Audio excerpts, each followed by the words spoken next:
खुशी खड़ी रुके ना एक घड़ी एक पल है जिंदगी एक पल कुछ भी नहीं।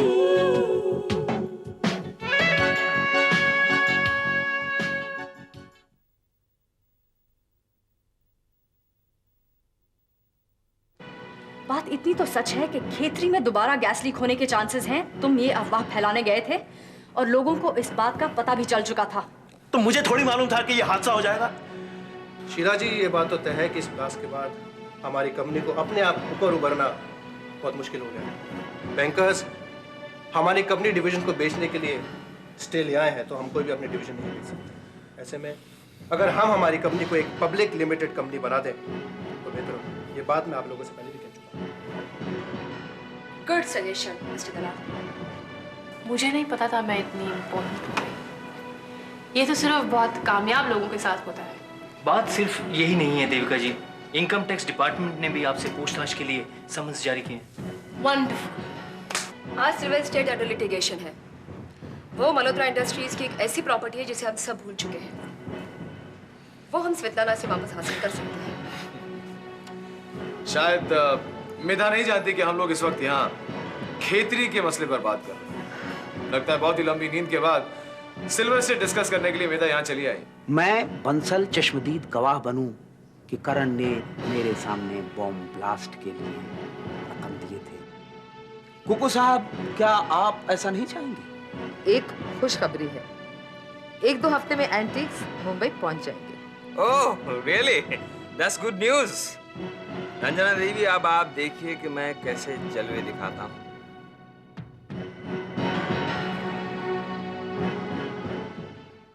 दलाल, बुरी खबर क्या है? मल्होत्रा इंडस्ट्रीज में कुछ नया डेवलपमेंट हुआ है जिसे मैं आपको बताना चाहता था। कैसी डेवलपमेंट? मल्होत्रा फैमिली ने सिल्वर एस्टेट को बेचने का फैसला लिया है। Silver state? मगर दलाल, उस पर तो केस चल रहा है। मैं मानता हूं उस पर केस चल रहा है, लेकिन वो बात बहुत पुरानी हो चुकी है। लोग उसे भूल चुके हैं। लेकिन सिल्वर स्टेट की याद कैसे आ गई उनको? ये सुझाव मेधा का है। मेधा को लगता है कि सिल्वर एस्टेट और उसके एंटीक्स को बेचकर वो कुछ फंड इकट्ठा कर लेंगे। कुछ फंड्स नहीं दलाल, बहुत सारे फंड्स बटोरे जाएंगे और जो दबाव हम चाहते हैं मल्होत्रा इंडस्ट्री में बना रहे, उन पर पानी मिल जाएगा। उनकी वकील मेधा है ना, तो वो तो चाहेगी कि ये केस कोर्ट में विड्रॉ हो जाए। और हमारे लिए जरूरी है कि ये केस कोर्ट में चलता रहे और मेधा हेगड़े ये केस हार जाए। मुझे नहीं लगता कि मेधा हेगड़े ये केस हारेगी। Thank you very much for your best wishes. मैं बाद में बात करता हूं आपसे। क्या सिल्वर स्टेट बेच रहे हैं वो लोग, तो अब क्या होगा? मुझे तो बस एक ही रास्ता दिखाई देता है। क्या? जल्द से जल्द स्वेतलाना से मिला जाए और उसके दिल में सिल्वर स्टेट के लिए पुरानी मोहब्बत जगाई जाए। अभी तो सब कुछ भूले बैठी होगी, उसे सब कुछ याद दिलाना पड़ेगा। केशव मल्होत्रा का सिल्वर स्टेट। लेकिन सुनील, श्वेतलाना से जाकर मिलेगा कौन? मैत्री।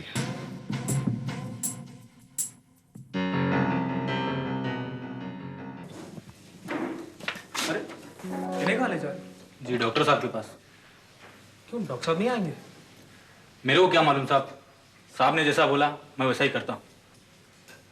तुम एक काम करो, डॉक्टर साहब से जाके बोलो कि यहाँ के हमें सब बात समझाएं। जाइएगा प्लीज। जाइए, आप डॉक्टर साहब से कहिए कि मुझे उनसे बात करें। जी।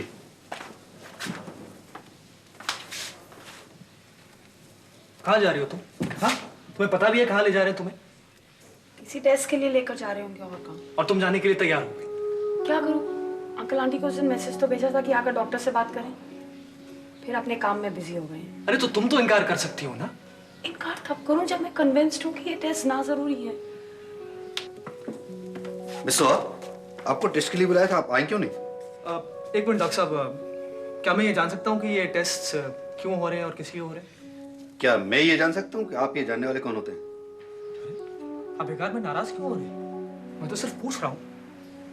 मैं भी सिर्फ पूछ रहा हूँ कि आप पूछने वाले होते कौन हैं, क्योंकि हमसे ये सवाल पेशेंट के गार्डियन कर सकते हैं और कोई नहीं। ये टेस्ट के लिए आती हैं तो ठीक है, वरना खुशी से ये हॉस्पिटल बदल सकती हैं।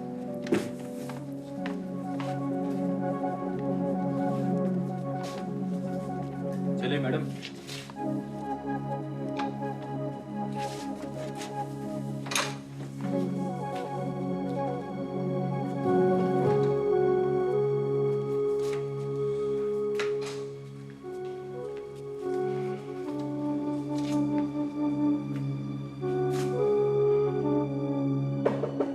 यस।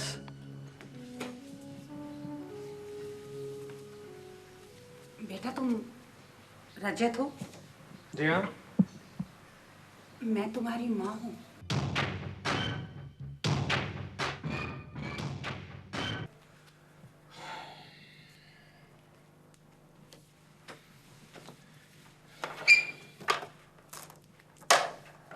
मेधा, मेधा। हाँ। अरे तुम्हें सुनाई नहीं देता क्या? हाँ बोलो ना। वो पेपर्स कहाँ गए जो मैं कल ऑफिस से लाया था? वही होंगे जहाँ तुमने रखे होंगे। मेधा, अगर वो पेपर्स वहीं होते तो मुझे मिल नहीं जाते क्या? ढूंढने की कोशिश करो ना ऋषभ, तुम्हारी तो आदत होती जा रही है। और तुम्हारी आदत होती जा रही है कि आजकल बिला वजह तुम मुझे ताने मारती हो। इतना नहीं होता कि यहाँ से उठकर मेरे पेपर्स ढूंढ दो। पता नहीं क्या होता जा रहा तुम। ऋषभ तुम्हें अब थोड़ा सिस्टमैटिक हो जाना चाहिए। देखो ना ऐसे सब कामों में कितना टाइम बर्बाद होता है। अच्छा अच्छा, तो आजकल मेरा काम करने में तुम्हारा वक्त बर्बाद होता है। पहले तो बड़े शौक से मेरा काम किया करती थी। वो पहले की बात अलग थी ऋषभ, अब बेशक चीजें बदल गई है। नहीं मेरा, यहाँ कुछ नहीं बदला। अगर कुछ बदला है तो तुम। ये पेपर्स हैं जो तुम ढूंढ रहे थे? हाँ यही तो है, भूल गया था, मैंने वहां रखे थे। ऋषभ अब तुम्हें याद रखना चाहिए कि कौन सी चीज कहाँ रख रहे हो। तुम्हें कुछ पेपर्स ढूंढने के लिए क्या कह दिया, ये बात तुम्हें अखरे? ऋषभ बात इसलिए अखरे लगी क्योंकि मैं एक बहुत जरूरी काम कर रही हूँ और मुझे बीच में से उठना पड़ा।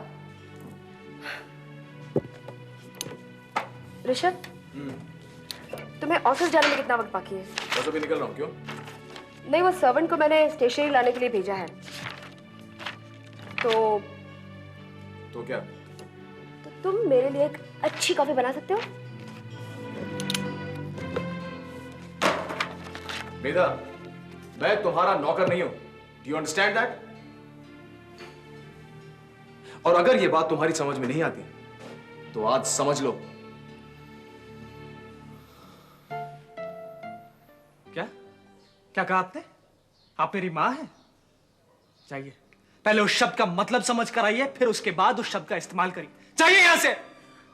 तुम्हें मुझसे नाराज होने का कोई हक नहीं। नहीं, मैं आपसे नाराज नहीं हूं, नफरत करता हूं मैं आपसे। नफरत, इतनी नफरत जितनी मैं इस दुनिया के किसी भी शख्स से नहीं करता। Do you understand? Mrs Saraswati Chopra, यही नाम है ना आपका? लेकिन ये नाम मेरी माँ का हो ही नहीं सकता। आप दफा हो जाइए यहाँ से, मैं आपको जानता तक नहीं हूं। लेकिन अपनी सफाई दिए बगैर नहीं। उस समय मैंने तुम्हें क्यों छोड़ा, मेरी मजबूरियां क्या थी? बेटा ये सब तो सुन लो, फिर बेशक मुझे धक्के देकर यहाँ से निकाल देना। मुझे कुछ नहीं सुनना है। माँ अपनी औलाद को तब छोड़कर जाती है जब उस औलाद को उसकी सबसे ज्यादा जरूरत है, तो उसका एक ही कारण हो सकता है, मौत। और आप तो अभी बाकायदा जिंदा है। तुम्हारे पापा के घर में तो मैं बेमौत मारी जाती। मैं 16 साल की थी जब तुम्हारे पापा से मेरा ब्याह हो गया। उनके घर आई तो घर में तुम्हारे पापा की दादी और उनकी सगी बहन यानी तेरे पापा की मौसी। 1 साल के बाद मौसी ने मुझे सजेशन दी कि मैं कॉलेज फिर से ज्वाइन कर लूं। कहने लगी कम से कम ग्रेजुएशन तो पूरी कर ही लो। मैंने कॉलेज ज्वाइन कर लिया, पर बेटा मुझे क्या पता था कि मेरा कॉलेज जाना तुम्हारी दादी और पापा दोनों को बिल्कुल पसंद नहीं है। मैं तो पढ़ाई में जुट गई। मैंने तो तुम्हारे पापा से पूछा था, लेकिन उन्होंने इनकार नहीं किया। शायद इसलिए कि हम लोग मौसी के घर में रहते थे और पापा मौसी का सारा बिजनेस संभालते थे। पढ़ाई के दौरान में बेटा मैं 2 बार प्रेग्नेंट हो गई। मुझे बाद में पता चला कि तुम्हारे पापा ने मुझे प्रेग्नेंट इसलिए किया कि मैं वो पढ़ाई छोड़ दूं। बट बेटा रजत, मुझे ये मालूम नहीं था। मौसी ने मेरा अबॉर्शन करा दिया। मैं तो अपनी पढ़ाई में मगन थी। इस वक्त में मौसी की भी मौत हो गई। अब तो दादी और पापा ने मेरे ऊपर जुल्म करने शुरू कर दिया। मैं यह अत्याचार बर्दाश्त ना कर सकी और मैंने डिवोर्स के लिए कोर्ट में अप्लाई कर दिया बेटा। डिवोर्स के पेपर फाइल होने के बाद मुझे पता चला कि मैं फिर से प्रेग्नेंट हूं। मैं तीसरी बार अबॉर्शन नहीं कराना चाहती थी, इसलिए मैं हॉस्टल में शिफ्ट हो गई। वहां पे प्रोफेसर चोपड़ा ने मुझे सहारा दिया। तेरे पापा और तेरी दादी तो मुझे हर रोज एक मौत देते थे बेटा, हर रोज। फिर तू पैदा हुआ और उसी समय तेरे पापा ने कोर्ट में ये साबित कर दिया कि मेरे प्रोफेसर चोपड़ा के साथ में नाजायज ताल्लुकात हैं। कोर्ट ने मुझे चित्रहीन साबित किया और तेरी कस्टडी तेरे पापा को मिल गई। सब कलंक मिटाने के लिए प्रोफेसर चोपड़ा ने मुझसे शादी कर ली और हम ये शहर छोड़कर चले गए। झूठ बोल रही हैं आप, कहानी गढ़ रही हैं। ठीक है, तुम भी अपने पापा की तरह मुझ पर यकीन ना करो, मत करो मुझ पर यकीन। लेकिन रजत, मेरे पास इन सब बातों का एक चश्मदीद गवाह है। चश्मदीद। क्या मतलब था तुम्हारा ऐसी बात करने का? मेरी छोड़ो, पहले ये बताओ कि तुम्हारी बातों का मतलब क्या है? क्या कहा मैंने ऋषभ?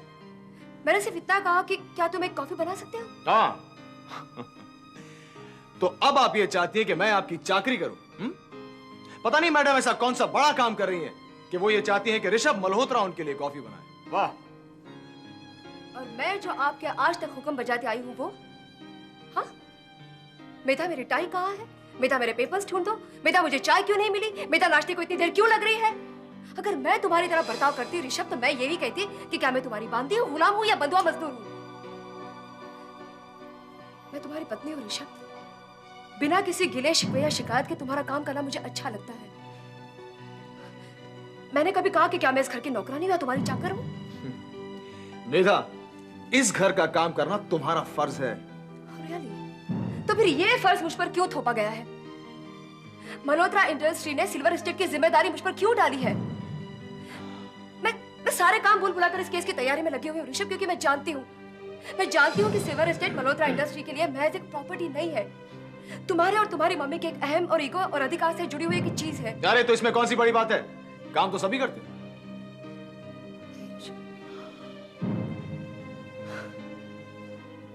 मुझसे दोनों अलग अलग जिम्मेदारियां एक साथ निभाई नहीं जाएंगी। जहां मल्होत्रा इंडस्ट्री वालों से कह दो कि या तो वो मुझे मल्होत्रा फैमिली की बहू बनने की इजाजत दे दे या फिर मल्होत्रा इंडस्ट्री की लीगल एडवाइजर बनने की। और ये बात जितनी जल्दी साफ हो सकती है प्लीज कर लो ऋषभ, ताकि मुझे भी पता चले कि मुझे अपनी जिंदगी किस तरह जीने की इजाजत दी जा रही है और मुझे ये भी पता चले कि इस घर में किसी से कॉफी मांगना कितना बड़ा गुनाह है।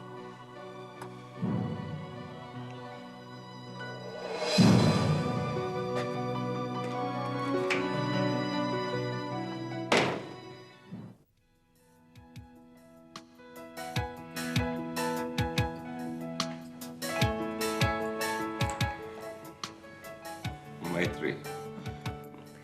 महीन, बिना चेहरा देखे नाम मत लिया करो। अगर कोई और होता तो? मैत्री, मेरी जिंदगी में अगर कोई और होता तो कोई और होता ना। और अगर शीला होती तो? शीला के पास मेरी हमदर्द जैसी उंगलियां कहाँ हैं? सच मैत्री, तुम्हारा स्पर्श मेरे हर दर्द को एक ब्लॉटिंग पेपर की तरह सोख कर लेता है। जानती हो, इन दिनों बहुत ज्यादा परेशानियां रही हैं। तुम्हारा हाथ लगते ही दिमाग से सभी परेशानियां खत्म हो गईं और माथे से शिकन। बहुत ज्यादा बातें बनाना सीख गए हो। डार्लिंग, तुम दिल की आवाज को पहचानती नहीं हो। महीन,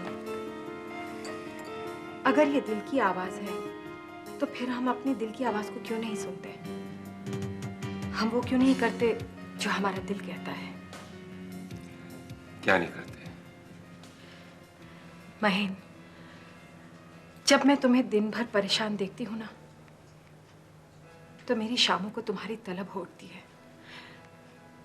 मेरा मन करता है कि बस तुम एक पल भर के लिए मेरे पास आ जाओ, ताकि मैं तुम्हारी सारी परेशानियां दूर कर दूं और फिर कोई भी परेशानी तुम्हें परेशान नहीं कर पाए।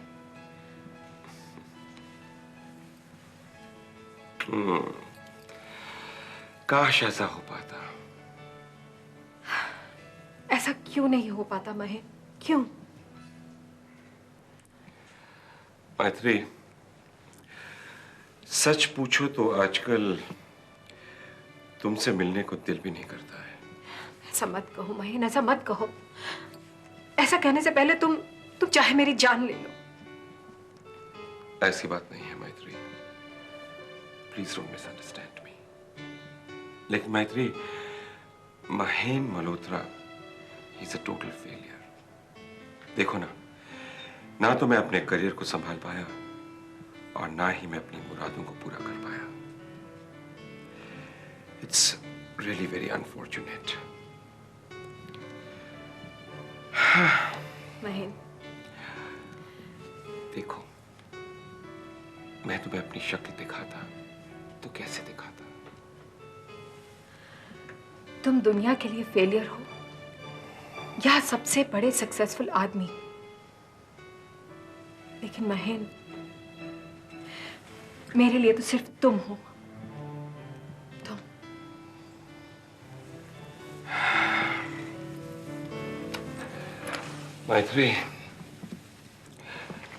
मैत्री, काश शीला तुम्हारे जैसी होती, या शीला में तुम जैसे जज्बात होते। जानती हो, तुम जैसा मुझे कोई नहीं समझता। Nobody. और मैं किसी और को समझना भी नहीं चाहती। बहन, अगर मैंने किसी को भी सच्चे दिल से चाहा है तो तुम्हें।